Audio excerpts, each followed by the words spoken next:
I didn't like it. And I'm starting to notice a pattern here. And it's concerning. First Duncan Jones, then Alex Garland, and now Jeremy Saulnier. All talented filmmakers given a decent budget by Netflix and creative freedom to do whatever they want. And none of them have really delivered. They've made some pretty creative movies. I'll give them that.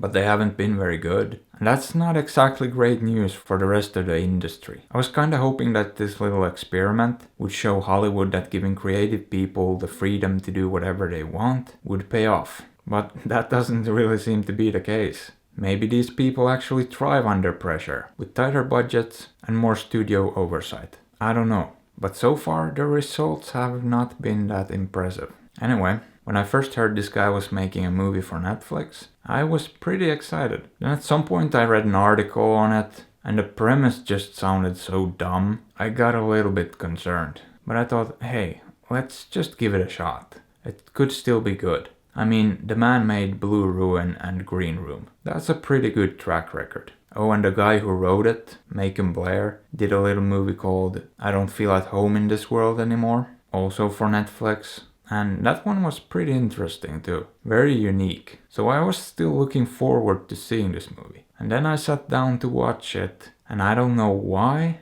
but after the opening sequence, I already had a bad feeling about it. It's set in Alaska and a guy is called up to deal with a wolf problem. Except this movie has barely anything to do with wolves, and things just kinda go off the rails. But even the basic premise is just so flawed, it's ridiculous. He's supposed to hunt down and kill one specific wolf, except they move in packs of 10 to 20, and he's given literally nothing to go on. Because no one's actually seen it, so he doesn't have any clue what to look for. No size, gender, color of the fur, nothing. So what exactly is the game plan here? It's just so stupid. Like, what were they thinking? But as I said, the actual movie doesn't even have that much to do with wolves. So it turns out it doesn't really matter. But if it's gonna be in the movie, why not have it at least make a little bit of sense? There are some beautiful shots in this movie though. And there's a shootout sequence that I really liked. But that's pretty much it. The main storyline was just not engaging to me at all. It actually bored me. And the characters were paper thin.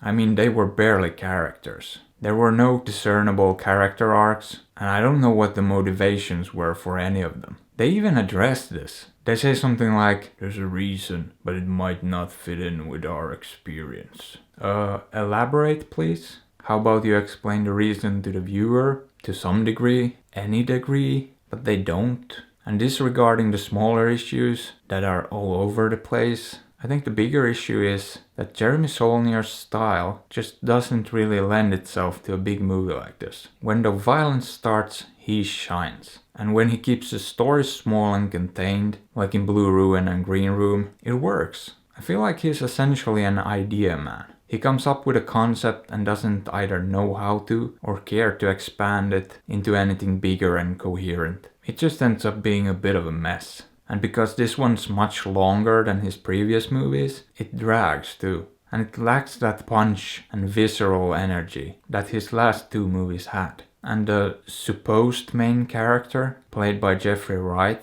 feels almost like an afterthought. Take him out of the movie and it's the same movie. Maybe I'm wrong, but I'm pretty sure everything would play out exactly the same way, without him. And the end of the movie basically felt like a big fuck you. Oh, let's just put a neat little bow on this non-storyline that I'm given no reason to care about.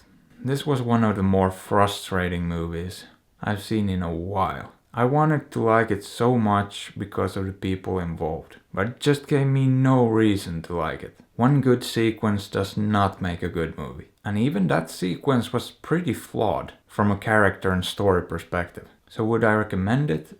No, I'd say skip this one. Or don't. I'm not your dad.